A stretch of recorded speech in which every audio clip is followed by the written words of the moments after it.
구독과 좋아요를 누르신 후 천천히 생각하시면서 들어주세요.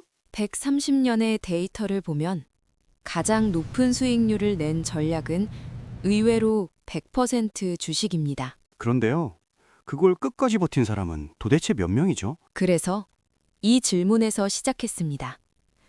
문제는 전략인가 아니면 인간인가? 퀀트 전략 설명을 들을 때마다 늘 같은 생각이 듭니다.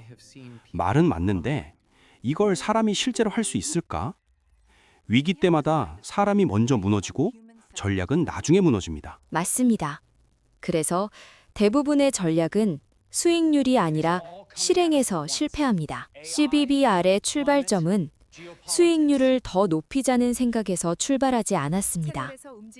사람이 끝까지 실행할 수 있는 구조가 무엇인가? 그 질문이 먼저였습니다. 그래서 예측을 버렸고 구조를 설계했습니다. 그래도요, 미래는 과거와 다릅니다.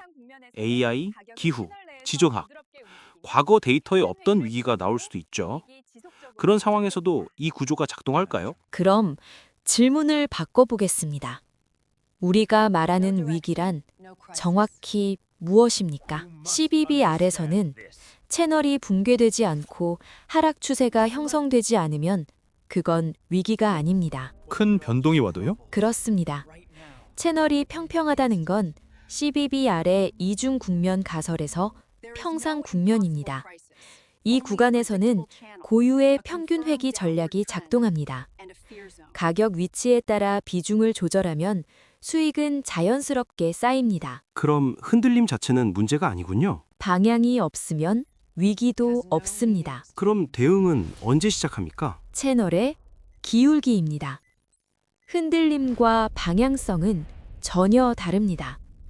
CBBR은 하락 추세의 방향이 확인될 때만 대응합니다. 그래도요, 채널도 추세도 없이 한 번에 붕괴되는 위기가 올 수도 있지 않습니까? 그렇다면 묻겠습니다. 채널을 붕괴시키지 않고 하락 추세도 형성하지 않으면서 시스템에 치명적인 손실을 주는 위기. 그게 숫자적으로 가능합니까? 그건 이벤트입니다. 위기는 항상 하락 추세의 연장선에서 공포 구간에서 나타납니다. 주식 지수를 그냥 매수하는 전략의 단점은 노출이 고정되어 있다는 점입니다. 하락 추세에서도 공포를 그대로 통과합니다. CBBR은 그 약점을 극복하기 위해 채널을 먼저 설정했고 노출을 조절했습니다. 금융공학에서 미래는 다를 수 있다는 말은 아무 의미가 없습니다.